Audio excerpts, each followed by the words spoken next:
and we are live. So this is the ACRL Library Marketing Outreach Convener Meeting for July 15th. This is our first, or really second, convener meeting. We have an agenda that we're following just to kind of give us a little bit of structure to our meeting, but this is going to be really free-form and candid, so keep that in mind when you are watching this video. I'm Virginia Alexander. I'm the past convener. This meeting is our passing of the guards, so to say. Amy Wainwright and Mark Aaron Polgar will be taking over from this point on. So thank you for listening. Does anybody have anything that they would like to say? Would they like to say hello? We can kind of, should we each say hi? I don't know, we could do that. I mean, we know who we are, but, so hi, I'm Amy Wainwright. I'm the new incoming convener with Mark Aaron. Yeah, I guess I don't know what else to say. No. Okay, Bonnie Lafazan, which I'm sorry if I'm saying your name incorrectly, is chatting with us today. She's unable to be on the teleconference. So, Mark Aaron, do you want to go ahead? Hi, I'm Mark Aaron Polgar, and I am also co-convener with Amy Wainwright this year for the Israel Library Marketing Interest Group. Okay, great. Good, thank you for saying hello. And Chris? I'm Chris Davidson, and I will be the incoming convener with Bonnie for 2016. Oh, and I said her last name right. So, and Yay. she's I know, that's important. So, Bonnie Lafazan is from Berkeley College Library in New Jersey, Woodbridge, and she's the director there. So, thank you all for coming. The first thing that I have written down on our agenda is just to kind of talk about our new officer guide. Now, granted, I feel like maybe I should have done a little bit more research on the whole aspect of this before I brought it up for our meeting. There are a lot of resources on ACRL's website, of course, on what to do when you become maybe even a member, or, you know, different ways to learn how to get things done on their website. And I just felt like everything was kind of all over the place, and when I started this, I had very little idea on what I was doing, and I was kind of flying by the seat of my pants. So what I was thinking that I would take as a charge for myself to give to our group is a sort of new officer guide. I've just put the link in the chat. Right now, it's still very, loose and out there. This is something that will have to grow and change as we grow and change together. But what I don't want people to do is, if they start with our group, not understand any of the ins and outs or even what has happened in the past. I'm also a part of my state organization, and they have a new officer guide for SCLA, and I thought that I would try to mirror that so that we all kind of know what to do. So some of the first things that I wrote here are like the first steps to take after ALA. And I know that since we have this kind of going at past, present, future, hopefully the future is going to keep moving the next ones in so that they kind of understand what we're about.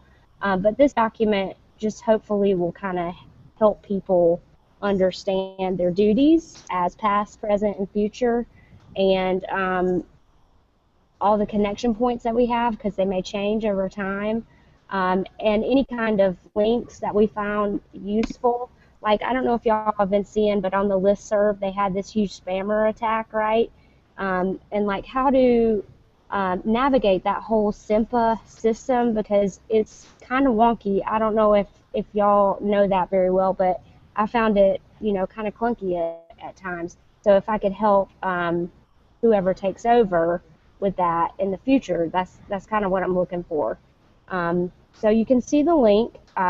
We all have access to it through the ACRL IGMO um, Gmail account. So you can go in there and even write in any tips that you may find that are important. But I do want to charge myself and tell you that I want to get it done by the end of the year so that we have a good document, moving forward. I'm not saying it has to be used forever, but it's a start. So, do y'all have any questions or experience with doing something like this before? Uh, I have experience with managing listservs, so I haven't taken a look at Simpa yet. I'm sorry to interrupt you. I apologize.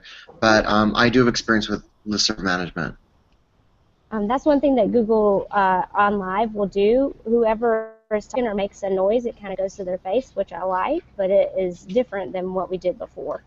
So it will be a little jumpy, and don't worry about interrupting. I don't think anybody minds. So great about that you have experience with the listserv, because for me, like understanding how to not necessarily block people, but all the bounces and what happens is when you're the owner of it, you get an email and you have to either accept or reject emails that have been sent directly to our listserv sometimes, especially if they have like a file attachment. And sometimes it's like real estate, yeah, Right. or something that you don't want to send out, so you have to send an email and reject it. And I didn't have a clue as to what I was doing. So that's why I wanted it to be in this new officer's guide. Granted, they just had that huge spammer attack, so I don't even know what the future of that will hold. But that's kind of what our new officer guide will be about. So we feel, go ahead. Has that changing of guard taken place then, of the management of the listserv? Well, I would say probably not. I would say that is probably not happened. So I need to ask Chase to update for Amy and So Mark Aaron. I saw an email, and I was actually going to try to dig it up. It was sent out maybe even while we were at annual. It was at like a really odd time that if I know it was mostly about Connect, but it was because Connect was going away. They were like temporarily changing the dates that the new conveners were incoming, and we're now incoming. July. Like maybe it's today or it's the end of the month. And then once they make the change, like once Connect goes away and everything happens with Connect, they're gonna like backdate it maybe. Right. To be as of the 1st. So I don't know if that affects the listserv, because I haven't gotten any notification or anything about being owners of the listserv. I saw that too, and I felt like they said the 13th, which was that Monday. That was Monday, yeah. That was Monday. Well, I don't really mind. I mean, I don't care. I want to be involved and be as helpful as possible. But the way I kind of saw it was we would have this meeting and then kind of move forward. So I know that I need to get y'all on this SIMPA emailing, but really the Connect, whatever's next is what you need to be on, not Connect, I guess. So we've got to figure that out. The listserv in general is so quiet and not a lot goes on. And in fact, in some ways, it's kind of like your own personal bullhorn, for our group. You can send out an email to however many people, I think it's about 500 people, and they just, like, that's just it.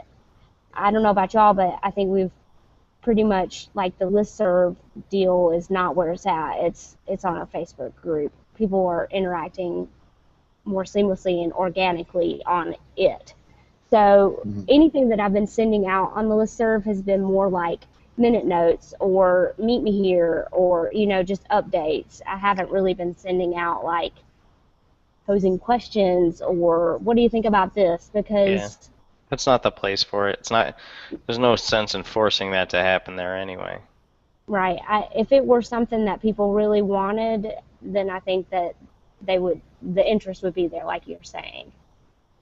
So, So the listserv is more for but it's good to, announcements, and the Facebook is for interaction. yes, absolutely. Okay. Yes. A lot Okay. of times when they come through with how you did your PR exchange and sending to it, or when people ask for different book chapters, or Hmm. even for a job that maybe somebody might want to post about, that's good. But other than that, pretty much everything else is on Facebook, surprisingly to Hmm. me. But okay. All right, so we're feeling pretty good about the new officer guide. I may ask you for input as we move forward, but I do think that this is a great way for us to be really successful in having a growing document on how we've created this group and where we're going and what we want from it. I agree. I think it's a good idea. It's a smart way to approach some institutional memory. Yes. Okay, great. And Virginia, I can definitely help you with that too, as much Oh, as that would be as much as great. you need help. Yeah, don't even worry about that. I will be helping you with that. Wonderful. Okay.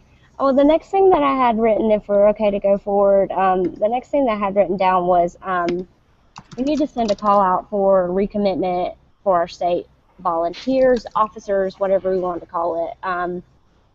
After ALA Annual, I had several people come up to me and express a lot of interest about becoming state officers. So we probably gained maybe 3 to 4 for various different states. Um, the problem here is the document New that I states? new states, yes, like That's good. Montana was one for just off the top of my head. But one of the problems with the document that I have is I allow people to go on and it's editable for anybody in the world to use. Right. Um, Right. and I did not require anyone to put their email address unless they wanted to, because you might not want to put your email out there.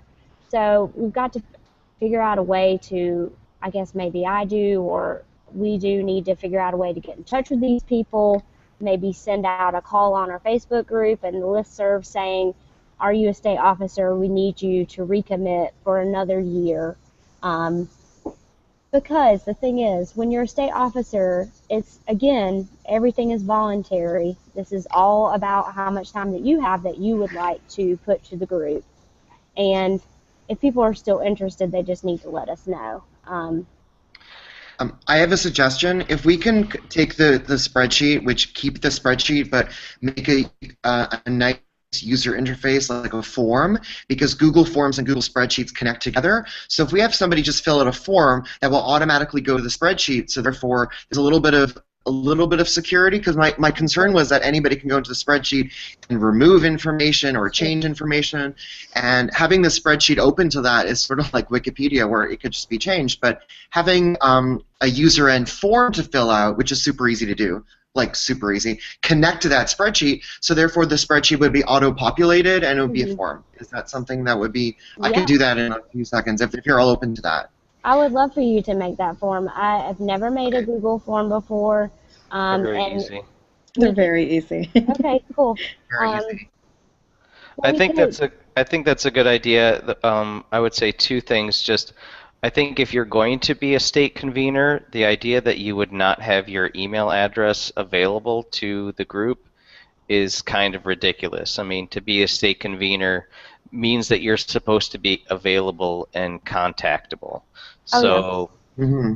that should be part of the requirement. And I Okay. think it's fine for the document to be publicly viewable. I mean, people Hmm. should be able to know who the convener is for their area if they want to get in Yeah. touch with them. Okay.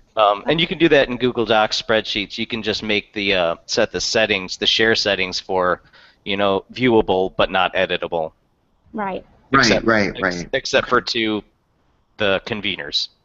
I can ask a question. okay. My one question is, let's say Jane and Ben want to be volunteers for Montana. Can they both put in the same information for the same area? I would say yes. sorry. Um, I would get them to talk to each other, but there's the benefit of having that is like one of the issues. I mean, Montana is a huge state, Right. so the idea that you're going to get people to come from one side of the state to the other side of the state to do something is Bonkers. ridiculous. Yeah. So if they have, if you can have conveners that are spread out across the state, that's fine. I think that's fine. Yeah. Right now we have multiple for California, we have multiple for New York, and I don't want people to think they can only have one for each state because that would be an impossible task to fulfill. So as long as the Google form will allow people from the same field, as in state field, to populate that area, then we're good. And okay, so and I know this is all depending on how we actually make the form, but the way we can do it is just literally have it like fill in the blank, like state, and just write it in. Like it won't be a drop down where they're selecting. So there should be that shouldn't be any kind of an issue to have multiple people for the same state, and to kind of follow up with like multiple people for the same state thing. I think honestly, even the smaller states having multiple conveners per state, just because you just never know, how busy you're going to get. What if one person plans like a summer get together when another person plans like a end of the semester thing. So yeah, with I did talk to a couple people at annual as well, and actually I went into the doc to check their states, and they were already in there. So Virginia, they must have talked to you too or something. Yeah, I got emails afterwards, and then I had a couple of business cards where I talked to people directly. I was like, hey, remember you want to do this? So, okay, well, we just need to get the Google form up and planned out, and then I think the best way maybe to approach it would be if we want to have it go to a new form, keep the old one and I would make say it to that's a a new good one. idea because then we can send it out. We can send the form out to all people. I would say ask them for their state and their city. That way we actually know where they're located. State, city, email. I liked the job description. I don't know if people want to put that or even library, or if you wanted to put a notes field, it doesn't matter. That's not necessary, but Bonnie asks, so is it documented somewhere that their minimum volunteer requirements are or responsibilities? And might we want that in the form because they commit or recommit? that's a good idea. I think that's a fine idea. Yeah, we can put that like up, at the beginning of the survey, basically, kind of some of the requirements. And the whole idea of sending it out to everyone is that then we can also just have everyone recommit, and we can put all that info into the new spreadsheet, like instead of having to like the old spreadsheet, because I might say, before they commit and recommit. The requirements have been pretty loose. Yes. Which I think is fine, because it's more likely that we'll get people to participate. I might say that we want to at first send it out to the people that have already committed to see if they're willing to re-up, and then see where we have spaces, and then send maybe a message out to the group saying we are looking for conveners or state reps or whatever we're calling them for these particular spaces. I'm a little nervous about sending out like, hey, who wants to be a state representative, and then getting all like 2,000 people actually asking to do it, and then getting overwhelmed by people that want to volunteer. You know what I'm saying? Yeah, I guess maybe what I can do is once we get this document in place, I could send it to the people on the list already, and then they could have a moment of a couple of days or whatever, and then after that time we could open it up. Right. Because I send it out to everybody. You'd be surprised. People, yeah, they really think about those commitments. Yeah, I feel Not like you're wanting to. being way over optimistic about 2,000 Yeah. people trying to sign up. I think we'll probably get the same number of people. I and err on the, maybe I a little err bit on the more. side of paranoia. I can't help it. Hey, we need people like that. I'd also ask them what institution they're at. Yeah, that institution part. So, state, city, email, institution. Yeah. Especially since we have so many public people in the Got it. Facebook group. So I'm gonna write on here, state, city, email, institution, and obviously their name. Right. Bonnie asked position or institution. I think position is fine too, but the issue with institution is making sure that they're at an academic setting, that they're not Yeah. at a public library.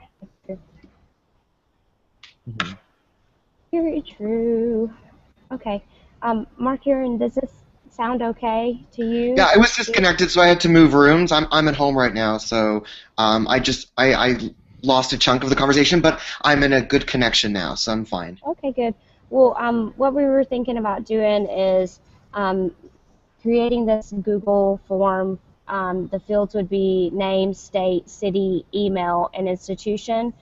We need to put the verbiage on what it means to be a state officer, which is at the top of this one, and I can copy it and put it into the screen so that people know what it means. Can that be on the front page of it? Yeah, we can either have it right at the top of the Google survey. Well, we can do it in both. I was going to say we can put it at the top of the Google survey, and then any kind of like email that we send out or we post it on Facebook or anything like that. We can also, always have that pretty prominent. Okay, and we'll go to a new spreadsheet. And once we get it all together, then I can send it out to the people who are currently on, saying, now's the time to recommit. If you're interested, go through this Google form. And then once they've had maybe a week, we can open it up to the rest of the group. Okay. I'm just going to make a note of that. Send to current. I've been calling them officers. That's fine. And let them have a week. Okay. So y'all feel pretty good about the state officers. I do too. I mean, it seems that over this past year there was some success. I mean, that's a really grassroots effort anyways. It's really based on what people want to do. It's kind of just free-forming. So, and I also encourage them to be really active on our Facebook group, which I think really helps us out with content and sharing in that space. We had 3 meetings. So I was a whatever state rep or officer in downstate, so that would be New York City, and we had 3 meetings and they were really successful. But an issue that my co-chairs were talking about was funding. So not a big deal at all. But let's say we spent $40 per meeting on refreshments. I'm perfectly fine paying out of my own pocket, but I know that the co-chairs are wondering, is that something is there a little tiny budget allocated for different states, or is that a stupid question? It's not a stupid question. I just learned probably right before ALA that our group has I think it's $150. $150. Yeah. $150 for the whole year. For the year. For the whole interest group. Wow. Okay. Forget that question. Okay. Yeah, because I wanted to get us refreshments, at our meeting, and he was like, "Oh, $150 won't even." So it's what, $2 a state? Yeah.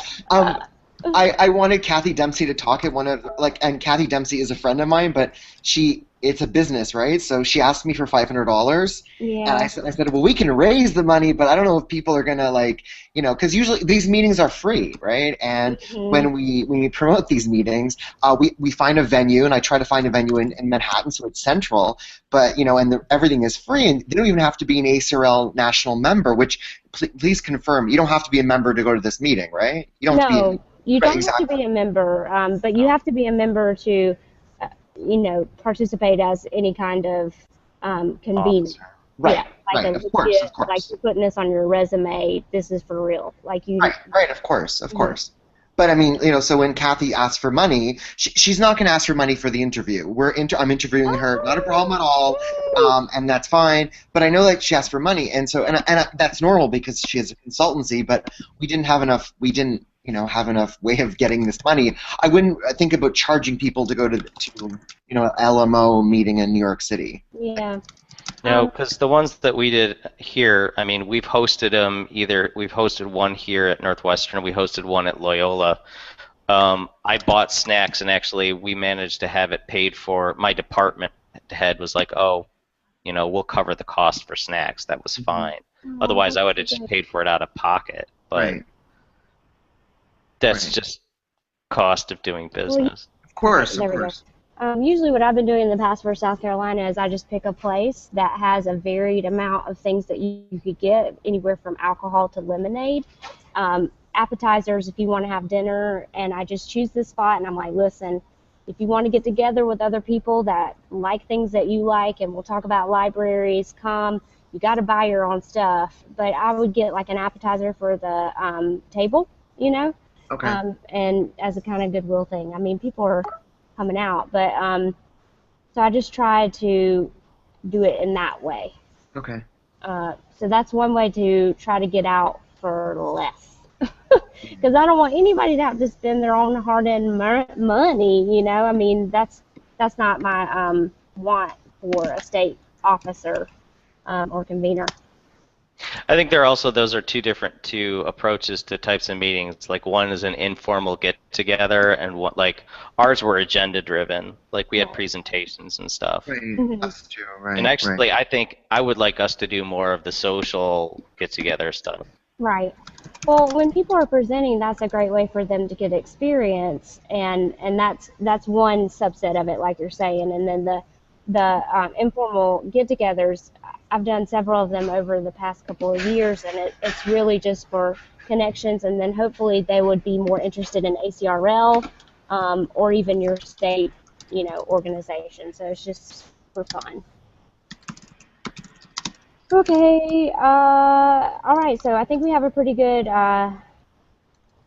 beginning for that. All right, so let's talk about program proposals.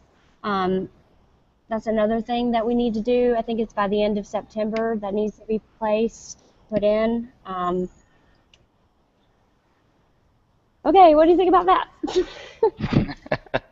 So, okay, Chris, I'm gonna kind of like, I don't know, not Go steal your for it. thunder, but I have no thunder.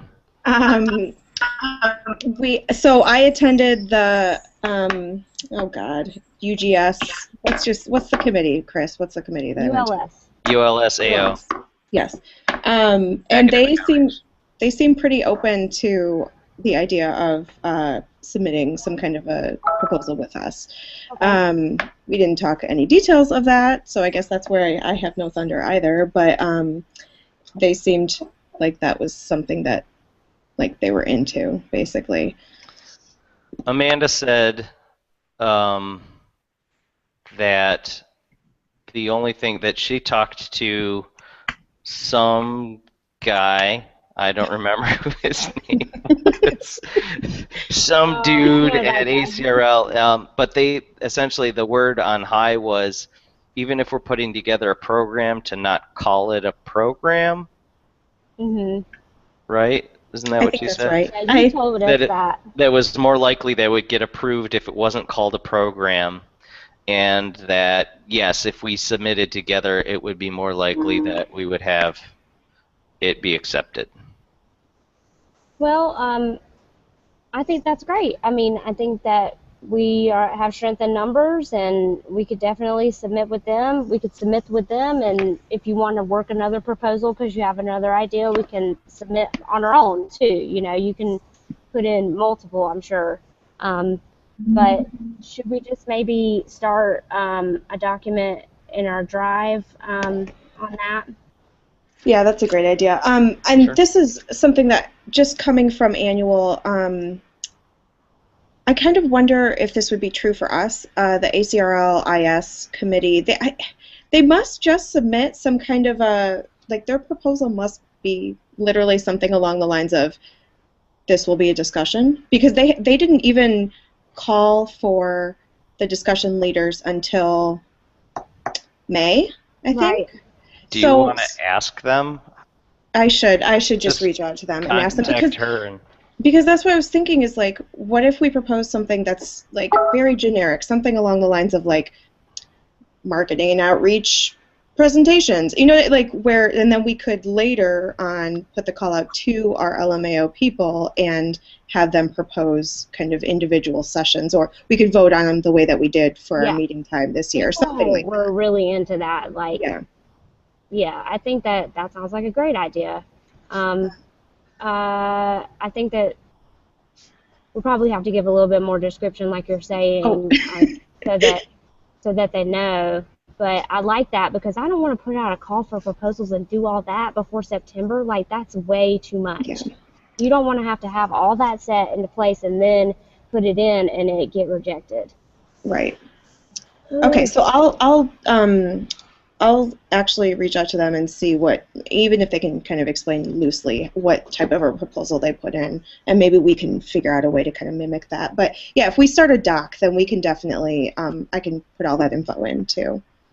Okay, so we're thinking of a proposal for discussion and then a partnership with ULS. Yeah. Chris, what did ULS say their charge? What their charge? They tried to kind of make a distinction between LMO and ULS, and so that gray area might be where we can propose something too. Okay. yeah, I don't know. I probably took notes. I could probably find them somewhere. Okay, well, just because we're beginning, this is just the beginning, and I think that's really good. Those are good things to do. All right. So what is it? What's next on our list? It just blanked out for me. Something about money. How to use the money, maybe. Yeah. So yeah, we have $150 to use, which is measly. Wow. To be very nice to say. I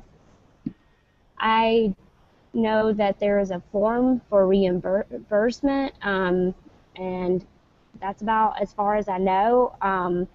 So we should think about ways to use it. I think we should use the $150 however way that we can. It may be for pins or some kind of marketing idea for us to give out maybe at the meeting, or I couldn't get any refreshments, and I certainly wasn't going to take cookies. I guess I could have bought them at the Target. I didn't think about that, but I don't even know if they would have let me bring them in. Of So, course they would have. how do y'all feel? Do you know any ways about using money like this in ACRL?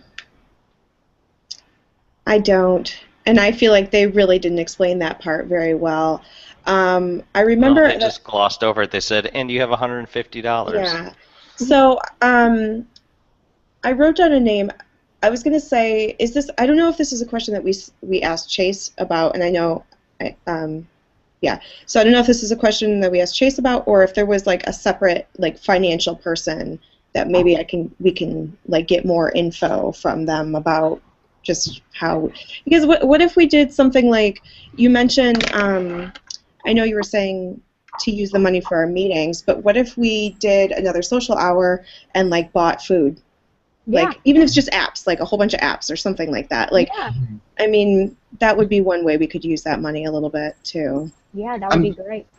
Are you sure that the $150 is concrete? In other words, Yes. the Yeah. reason why I'm asking, okay, because I'm the chair of the PR Exchange committee, and I know that when we do the awards, the person I'm in contact with, which is part of LAMA, and LAMA is a division of ALA, they also told me 150 as well. But for example, this year we had a lot of judges, and the food was like closer to $250, and then I had to submit receipts because the certificates were about $60. Anyway, I guess what I'm saying is that is the 150, is it like a very strict, or are they flexible in terms of maybe providing a little bit more funding.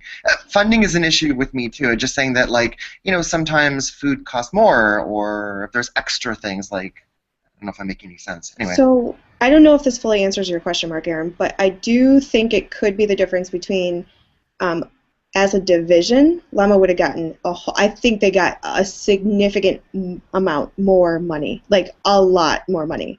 Okay. So it could have been Llama's decision to only say $150. We, as an interest group, get $150. Like, okay. That's Right. I think that's a pretty strict number. Right. Is an interest group the same as a committee, or is it? They are different. Okay, Yeah. okay, Yeah, I know that they're different. The larger you are, the more money you get, because the one above us gets like $1,000. Okay. And I don't know if if the committee is bigger than the interest group, but I know the interest group is bigger than a roundtable. So yeah. Oh, okay. So an interest group is okay. Yeah, because we had to have 75 signatures for just to come to about, which was more than a roundtable. I think a roundtable is only like 25. Okay. So that is, I should write that in the new officer guide. That would be good. All right, so we need to figure out the money. I asked the question and didn't really get the exact answer. So maybe Amy, if you want to, you could email Chase and say, what exactly can we use the money for? Can you give me examples of what's been used in the past? Yes, absolutely. I'll follow up with that. Okay. Well, the last thing that we have to talk about are using our YouTube channel. Hooray! We're using it right now. And we got Bimbizzle down, Kathy Dempsey. I was telling everyone, Mark Aaron, before you were here, that I was asking you to implement talking with her about marketing plans. Definitely, not a problem at all, for sure. People will love that because they were super into it. Right. The other two that I had by recommendation of Bimbizzle were Jessamine West and Stacy Ledden. I know Jessamine, but I did not know Stacy.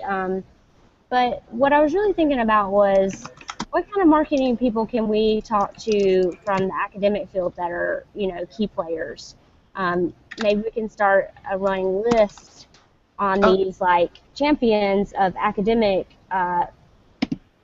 marketing and outreach, and then we can, like Chris said, spend our time and get these videos over time so that we have content to get us across the year. So if you have some suggestions, you can write them in the notes. Mark Aaron, when are you going to be speaking with Kathy? Yeah, it was supposed to be an ALA annual, but that's been delayed. So I think that it would be any time between now and then.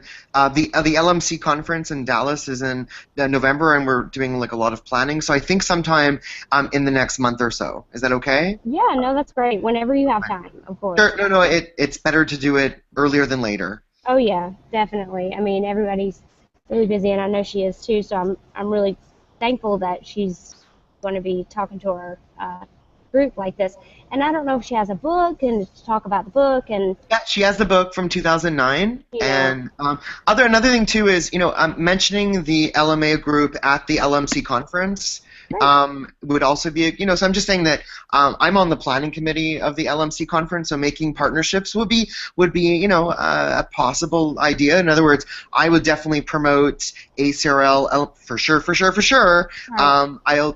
I will definitely promote it for sure, and of course, yeah. So I'm just saying that kind of like collaborations is easy, and I know that I definitely will be able to do that. Okay. It also would be kind of good, maybe. I know I'm planning on going, but scoping out the people that are presenting at them or at the LMC, and maybe using those as people to approach and talk to about doing an interview. Yeah, we got 60 proposals, and Wow. we're having, I think we might do 2 or 3 tracks, and Awesome. it's becoming competitive, but I'm super excited about it. So. And I was going to say for conveners, before I forget, because I will forget, and this is a little bit going I just chatted to Bonnie too. A little bit similar to what Bonnie's saying. What if we actually ask our state officers to do some, like, what if we interview our state officers? What if we use them as like some of Yeah. our people too? I mean, like, even I know that one of the things we've kind of initially had with the video series is the idea of like interviewing the biggest and best people ever in the world, but like we also need to like Yeah, realize that too. those of us that aren't the biggest and best are also doing some really cool things too. Yes. So Right. the state conveners might be. I put it on our Facebook group asking if anybody would be interested, and I believe that there was one lady that said that she would be interested, so I'll just have to sift back through, and then I can get you her name. But yeah, I definitely thought there are state officers. It would be cool to be like, meet your state officer from Maryland, you know, and then they would talk about what they're excited about. And they don't have to be as long as when I talked to Ben Bizzle. I mean, they can be like 10 minutes or whatever, just like, who are you? Introduce yourself. Tell us something really cool that you're doing. So that's a really good idea, too. I would actually keep it like use like standard internet rules, like keep it to 3 minutes, Right. 3 minutes Oh, max. And I'd also say, like, I think it's a great idea to start with approaching the conveners because they're people that have at least expressed an interest in being involved, and they must be doing the work. But a lot of people might be. It's one thing to say, like, who would like us to interview them, and they might like be interested, but they don't want to volunteer. You know what I mean? So we might actually want to approach some people. So if there are people that are very active on the Facebook page that are doing things and showing things, that's a good set of people that like, hey, maybe we should ask them. Like, Yeah. hey, we would like to interview you. Some people like to be asked. That's true. They wouldn't put themselves forward. I see what you Right. mean. There is somebody, I don't know if he's a champion, but he's very active on Facebook, and he's a lot of interesting postings. He wears a bow tie. I think his name is John Jackson. I think it's his name. Is that possible? Yeah, and I just thought that I'm like, wow, he does. I mean, well, it's neat because like it's all about what your chief librarian allows you to do. So I mean, he's just doing a lot of interesting things with social media. So that's a person who I think would be, I think an interesting person to be interviewed as an example. Yeah. Okay, well, I put all that down in our list. Okay. So, okay, well, that's the end of our agenda items. I am opening it up to announcements and thoughts.